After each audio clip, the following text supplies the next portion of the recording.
My time in Switzerland in the fall of 2010, when we filmed the Swiss account, was a massively eye-opening experience for me. It was my first time climbing outside of the US, and I was blown away by the quality and just quantity of the bouldering in the Switzerland area. And even though I spent a whole 2 months there, I knew that I had to get back as soon as possible.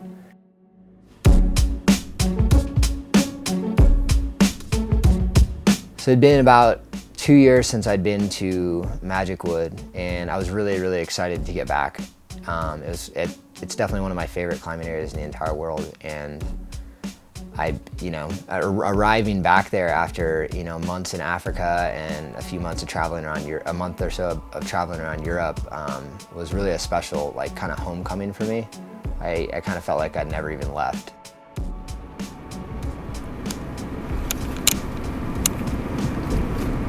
Are you psyched to be back in Switzerland? Always psyched to be back in Switzerland. Greatest place on earth.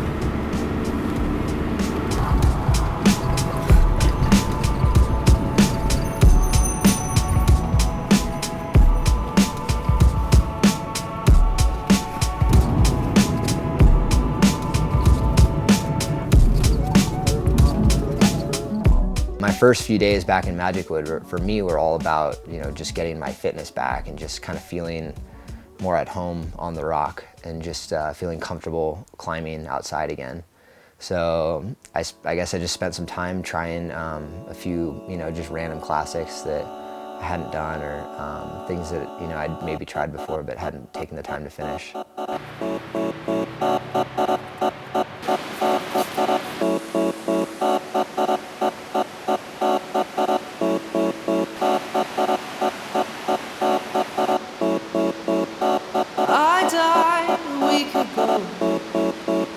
There's nothing left.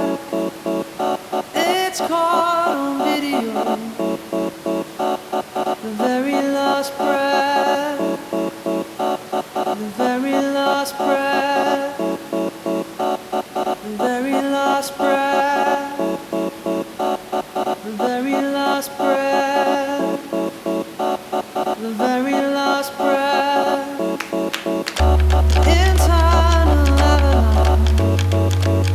cave in a mind, covering all evidence.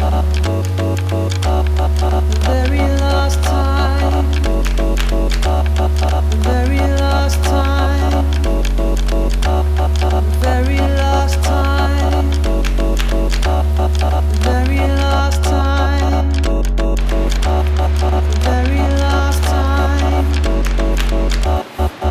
All this fuss over nothing, reinventing the wheel. All this searching for something that's not real. All this fuss over nothing, reinventing the wheel. All this searching for something that's not real.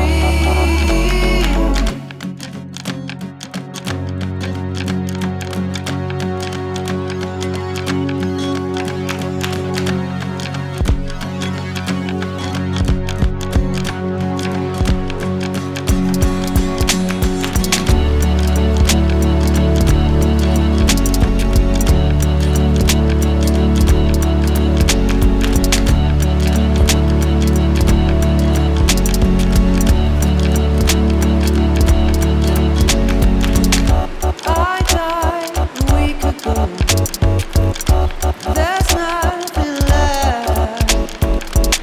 It's caught on video. The very last breath. All this fuss over nothing. My first major boulder that I was really psyched to do was New Baseline. I kind of have a weird history of that boulder problem kind of in my head. It's one of the first hard boulders that I ever really even heard of when I first started climbing.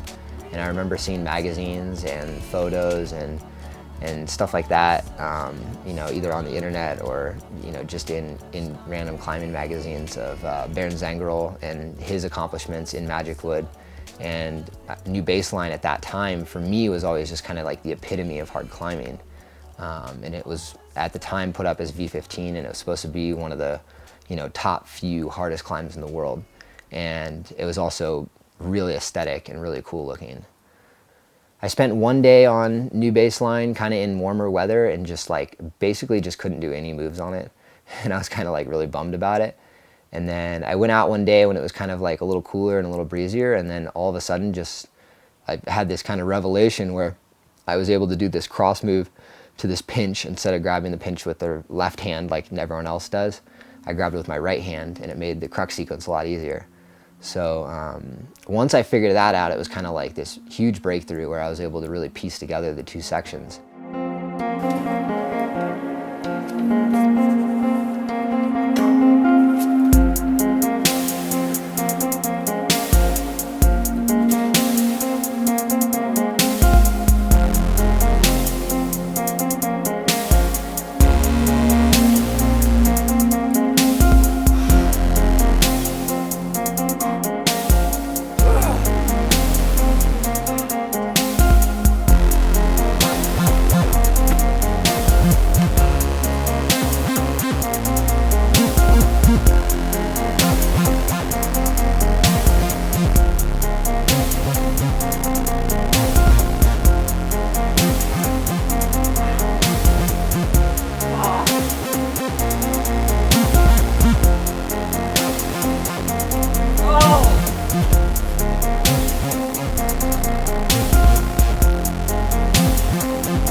And then after I topped it out, I like topped out in this kind of wet mossiness, and I was like walking off the back and just like completely ate shit off the back of the boulder after slipping in wet moss, and totally dinged up my shins, which was really shitty. You okay, Carlo?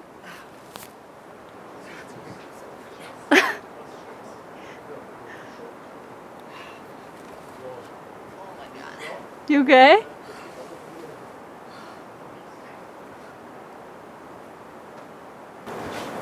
How'd it feel? Easy. That's a dream come true. Hey, you did a spot. Yeah, nice one. Thank you. You did a proper sit start. Proper sit start, yes. It's not supposed to be. Really? Yeah. Damn it, I've been ahead of Those are it. deep. I can see the bone on this one. Oh my god, No, Carlo. I'm serious. Let's see white bone. It's okay. Oh my god, Carlo. That's a solid one. These are gonna be some scars. It's okay. Did New Baseline. It's gonna be alright today.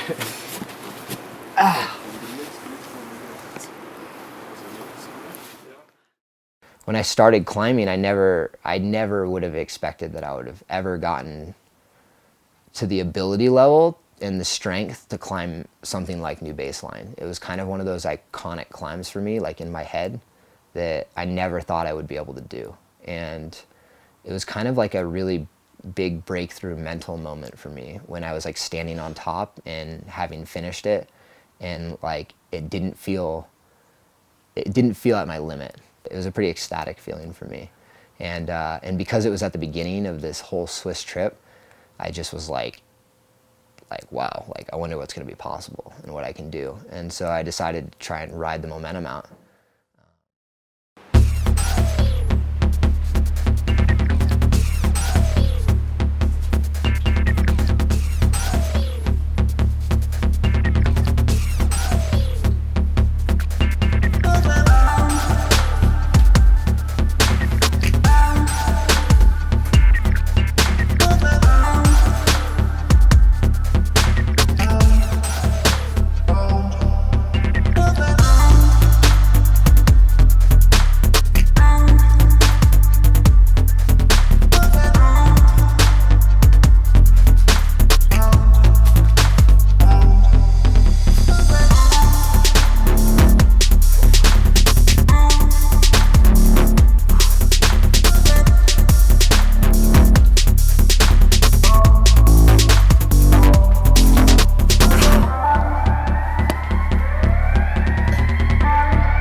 The whole time that I had been trying the stuff in the Darkness Cave and, you know, a few other things around, I'd been keeping my eye on Practice of the Wild. I fell off basically the last hard move of Practice of the Wild for like 6 days 2 years ago when we filmed the Swiss account. And it was definitely the single problem that I had my eye on in Magic Wood. It inspires me more than any other climb in the woods. It's kind of in a hole, but the actual climbing on it is phenomenal, especially for my style. It's just big open hand holds on a roof and really tensiony foot moves. And it's definitely some of the coolest climbing I've ever done, coolest hard climbing at least. And I'd been waiting the entire trip for this thing to dry.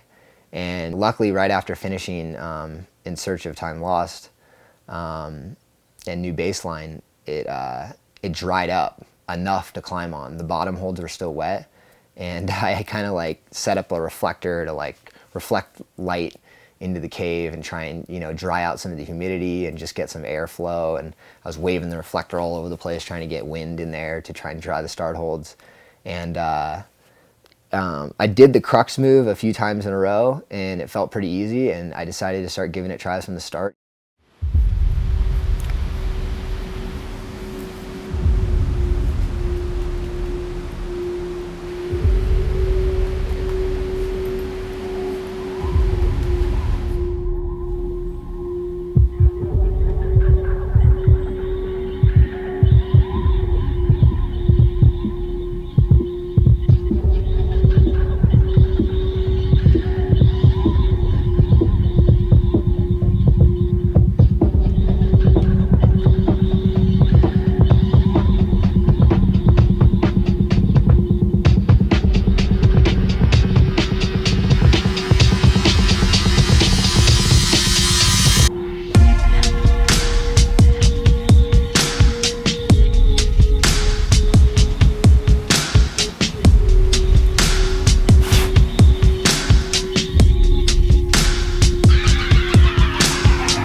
having something that you've been working on for so long or thinking about for so long, and then finally being able to just put it to rest was just, I mean, it's a highlight to the trip for me.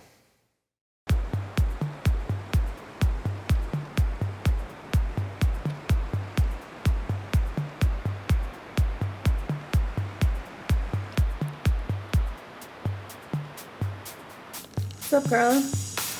Just making a normal breakfast here in Switzerland.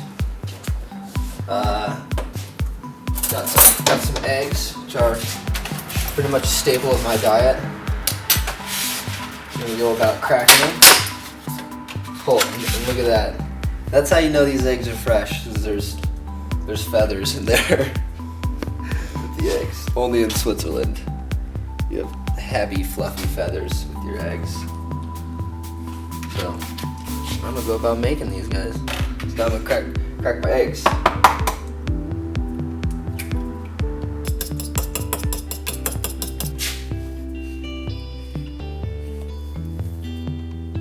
Veggies, carrots, beans, a little bit of meat product. Solid breakfast.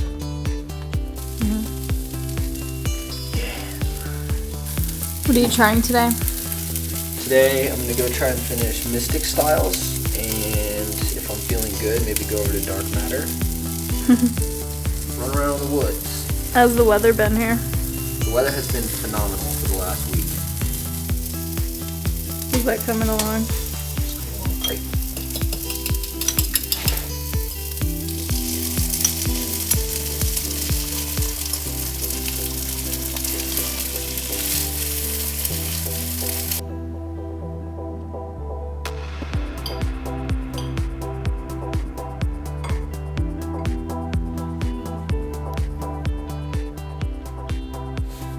So all of a sudden,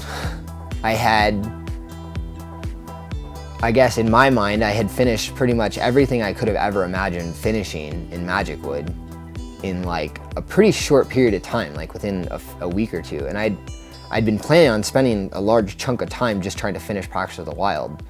Basically, like, I went to Magic Wood, back to there just to finish Practice of the Wild. And Practice of the Wild took me the least amount of time of anything that I tried there. And I also managed to, finish all these other things that, I wanted to try and do, but I never really expected that I would be able to do them. And I was like, just kind of like, wow, like I finished everything I wanted to do. It was really cool. Like, it was definitely, it was a cool experience, but also kind of like, well, what do I do now, And so the next thing that I was interested in checking out was Mystic Stylez.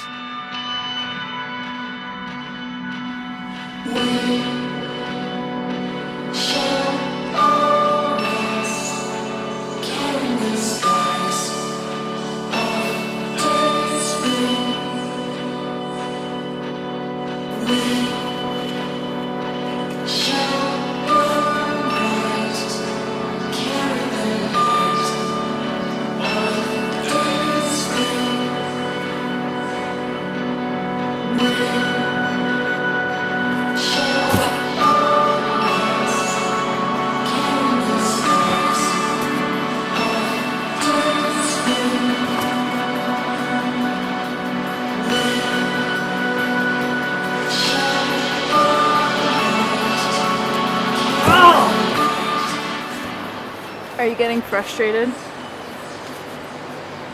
Yes.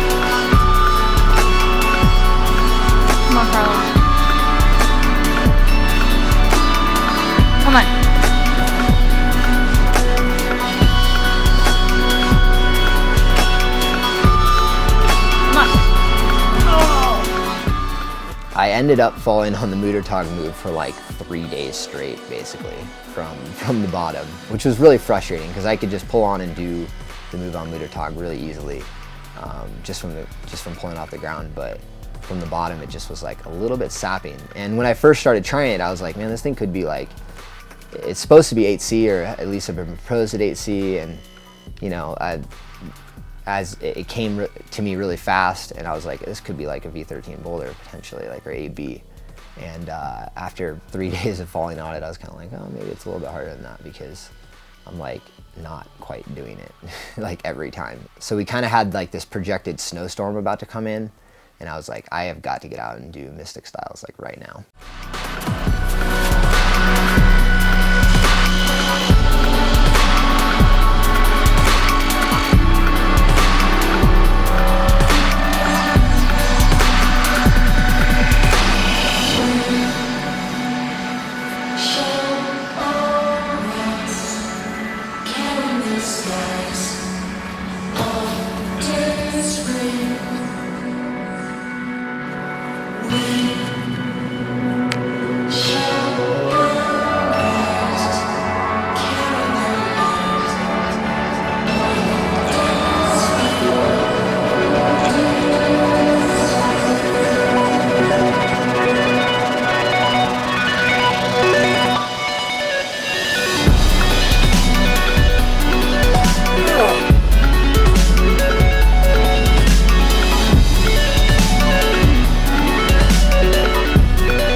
Maybe you should just start climbing everything when it's wet.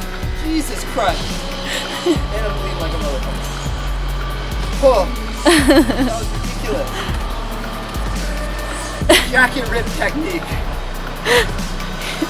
You've done everything when it's been soaking wet. I know, what the fuck? Maybe that's the new thing. Wet bouldering. First try to start today. I got really lucky by doing it when I did.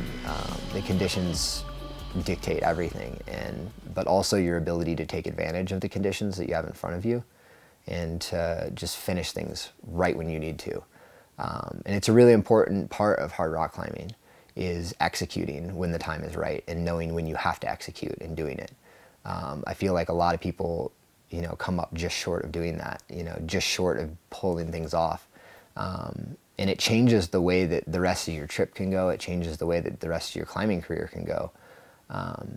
The difference between executing when you need to and not executing.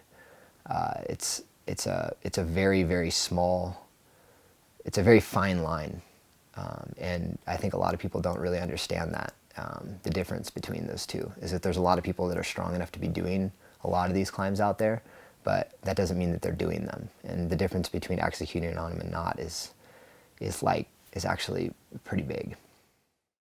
Following the Mystic Stylez send, just the weather just came in and it started snowing. It was nearing the end of October. It was time to move on. It was time to move down to Ticino. It was definitely kind of a bittersweet ending for me.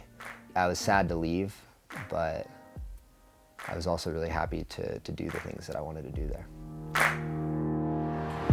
If you had not been my sunset,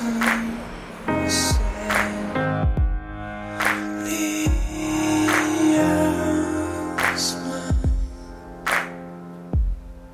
If you had not stopped, stayed in my whole time red.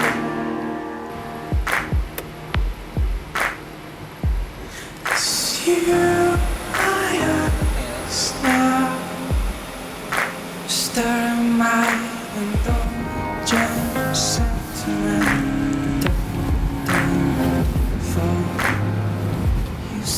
might as well. Well, it's been a very successful trip to Magic Wood, and looks like our time here is over. Getting a lot of snow coming down right now for the next 2 days, so we are heading to greener pastures.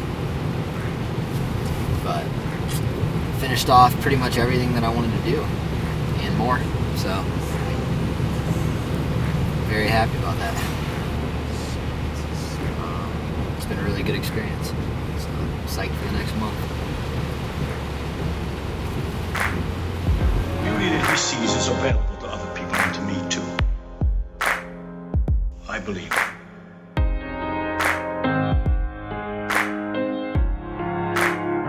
You hold up a flower and say, look how beautiful it is. Take this all apart and it becomes the inner structure, also the processes. The fact that If you had made the stuff.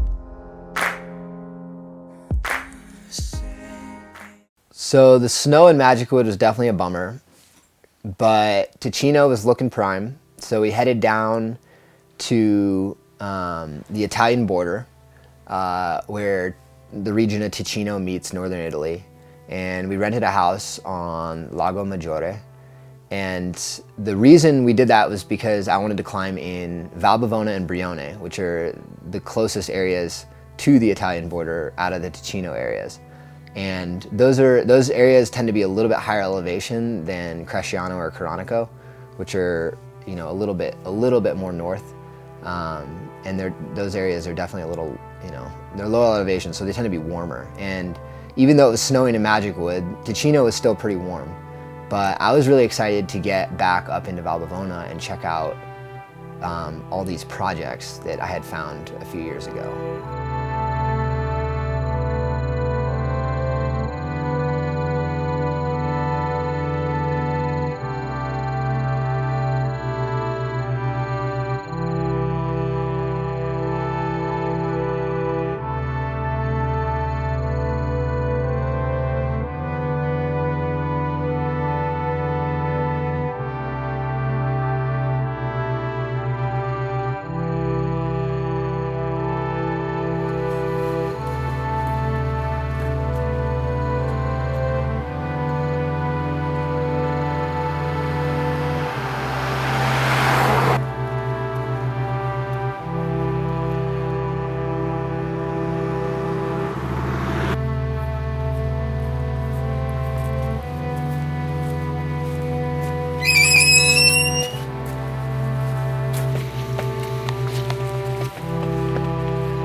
My dad told me to come check out the cemetery here, see if I can find some Traversis.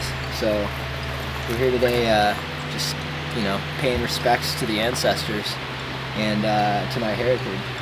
And as you can see, there's a really nice sport climbing cliff right above the cemetery here. And it's pretty cool that this whole valley is like has such untapped potential for climbing, and it's also where, you know, my family comes from. It's pretty sweet. So.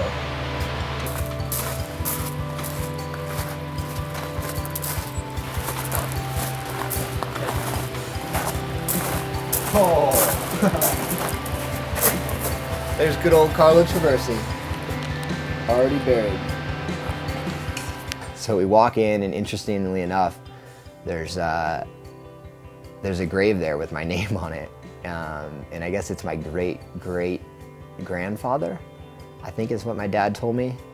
I don't think I was named after him, but there was another Carlo Traversi in the family. The gravesite's pretty nice though. It's pretty solid. There's Ada Traversi. Lots of Traversis. just knowing that my family had come from there, and you know, just kind of being in love with the rock there and kind of the culture and the old stone villages in the area, and I just started to develop this really like special connection to the place.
My first visit to Val Bavona 2 years ago, I found this really cool boulder just up the road from Son Lerto, which is where a lot of the boulders in some of the Dosage films were put up.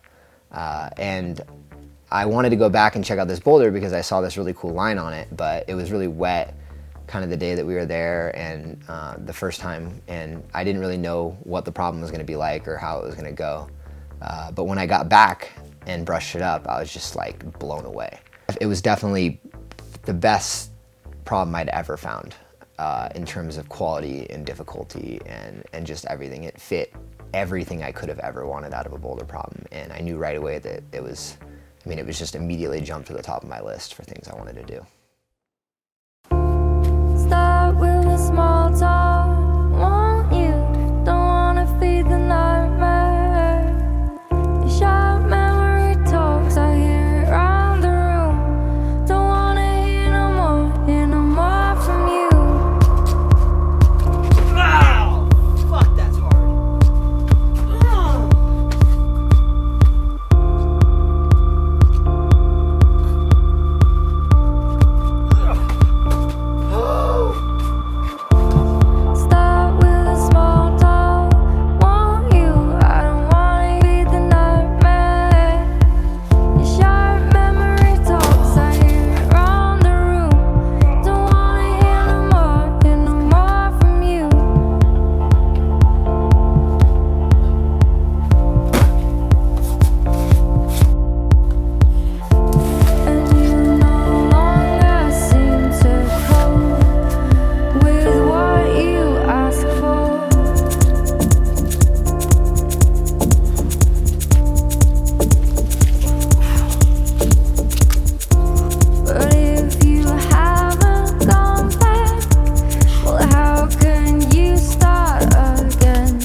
I named it Heritage because it's in the valley that my ancestors are from. And it was really cool to make a first ascent, and in addition to, you know, the climbing of a beautiful area that I also have, you know, a deep family connection with. While we were climbing in the Val Bavona area, I got a chance to climb with the German climber Jan Hoyer. He's a super strong, I'm sure everyone's heard of him, super strong in the World Cup circuits, and super strong climber outdoors. He'd had a huge season in Rocklands this previous summer, and I met him in Rocklands, but we ended up climbing together quite a bit in Switzerland when I was there, and I took him out and showed him, you know, Heritage, and then we actually got a chance to try Nale's new line in Val Bavona called Momentum, and definitely an amazing block as well, and a hard one at that. And it was really cool to see Jan kind of just, you know, take his power to a whole new level and you know, tear apart that problem like really quickly. So that was awesome to watch.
Brione was next on the list. Brione is a ridiculous area. You drive up and there's these, you go across this bridge and there's these massive like blue and orange striped boulders that are huge in this creek. And there's this amazing blue turquoise water running through them, and you're just like, it's pretty much like heaven for a boulder. And, you know, along with the setting of Brione comes some of the best V13s probably in the world. 2 years ago, I was able to finish Amber and General Disarray, but I was not able to finish Vecchio Leone. I did all the moves on it, but unfortunately, when the trip ran short, I just wasn't able to pull it off, and it was definitely a huge, huge exclamation point on my list of things to try and finish.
well, I had spotted this line 2 years before that starts on Vecchio and heads left. And I'd always thought that someone had probably done it because looking at it, it doesn't look very hard. It looks easier than Vecchio. The holds are kind of all there. The moves aren't super big. And the holds are, you know, they're not great, but they're pretty good. And then after a few moves, you get to this pretty, you know, good rail system that, you know, it's not super hard to the top after that. And, you know, after talking to some people, I learned that it was still a project. And I kind of, you know, focused my energies on like brushing and cleaning this thing, and trying it.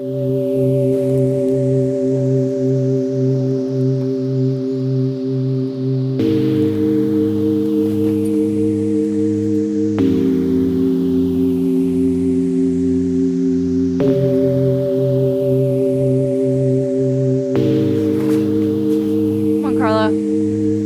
Oh, what the fuck? It's my leg. It's like not pushing.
Come on.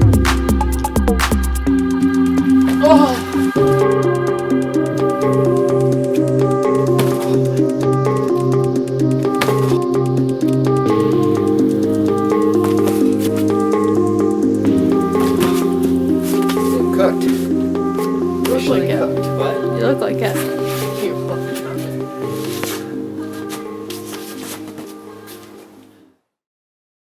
So as the weather started to cool down, we moved from the Italian border on Lago Maggiore up to Claro, which is just outside of Bellinzona. It's really close to Cresciano, and I was really excited to try the Story of Two Worlds as the temps started to drop. So in between trying the Vecchio Left project still in Brione, I was also I started trying the Story of Two Worlds, and climbing a lot of the classics in Cresciano.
you doing?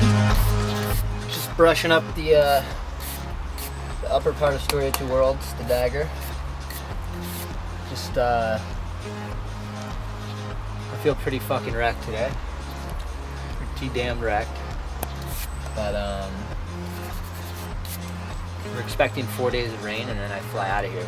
So kind of just have to try this thing today. Not so high expectations, but just gonna try and make it happen. That's pretty much it.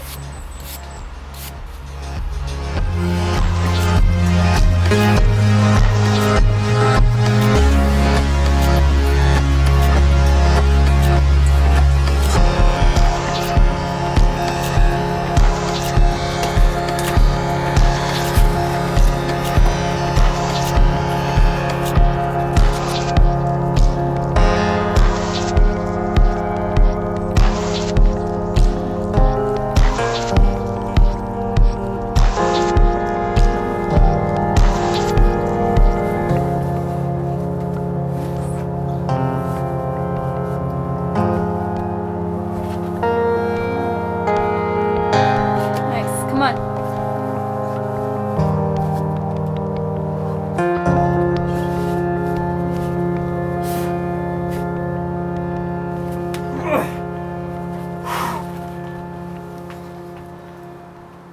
Come on, Carlo.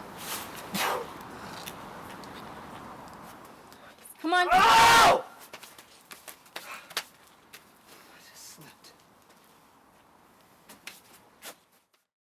You know, after finding success so quickly on all these other climbs throughout the trip where I would just kind of set my focus on it and do it, this thing was like proving to be a massive hurdle. It just, no matter how easy I made the moves, it just, something would always go wrong. It's got so many moves on it, you just have so many chances to make errors. On shorter problems, you can make mistakes and make up for it, but on longer things like that, if you keep making mistakes, they kind of pile up on each other.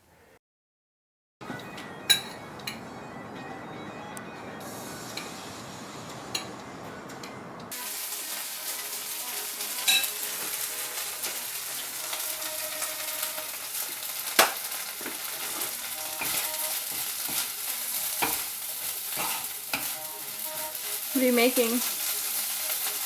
Breakfast. for the last. Throwing a Hail Mary on Story of Two Worlds. Gonna go dry it up somehow and try and climb it. Even though I've been sitting in the house for 3 days. So we'll see.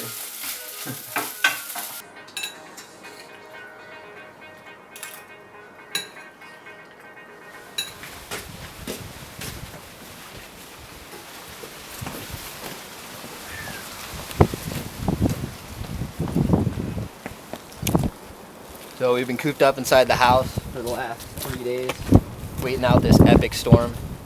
And luckily, I've been kind of holding out and staying around Switzerland, just sitting in the house, waiting for a day like today. It's Thursday. We leave for London tomorrow morning. We're planning on driving to Zurich probably tonight. So I have another few hours to try this thing. Luckily, it's dry. So. Here goes, my last attempts for the year on Story of Two Worlds. There are spirits coming to find me. They're not stopping until it's done. And I can feel them taking me over.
What the fuck is wrong with you?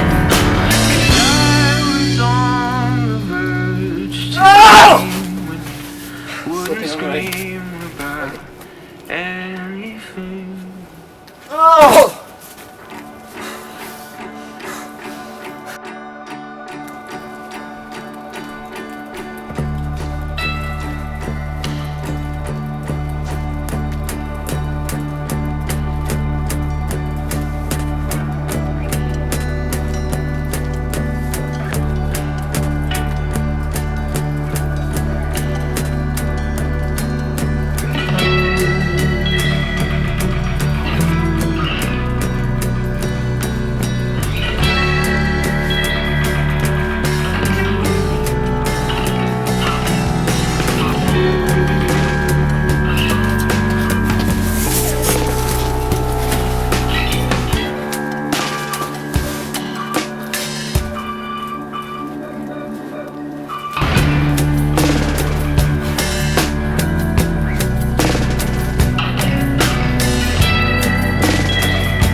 With just a few days left in Switzerland, I just didn't pull it off. And I knew at that point that having the Vecchio Left project and, you know, the Story of Two Worlds as like these two things that I was super close to that didn't quite do, I knew I was going to have to make a return to Switzerland as soon as possible. But unfortunately, my 3 months in Europe was up and I had to return to the US. I spent the next 3 months in the US, basically December, January, February. I did a few comps, did ABS Nationals, climbed outside in Red Rocks, just, you know, trained in the gym, hung out with family, did a bunch of other stuff. But the whole time I had a return ticket to Switzerland for the month of March. And the goal was to try and finish off the 2 remaining projects. This time, I was not going to be traveling back with my girlfriend. I was going to be going with my brother. And it was his first time leaving the country for climbing. And I was really excited to show him, you know, kind of this world of climbing that was out there. And I was really excited to have his energy and support in my pursuit of finishing off these projects.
thirsty. You want to drink some Fresh water. fresh water?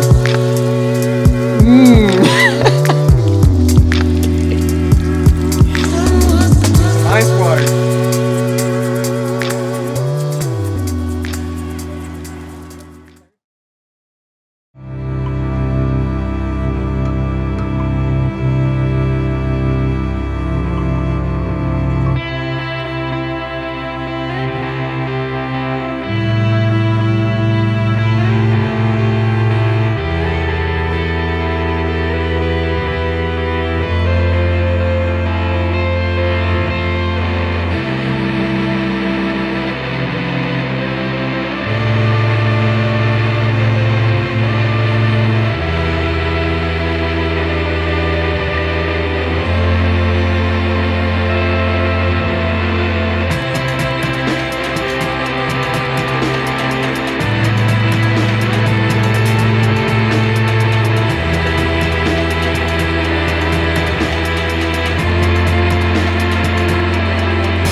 Shit was sick.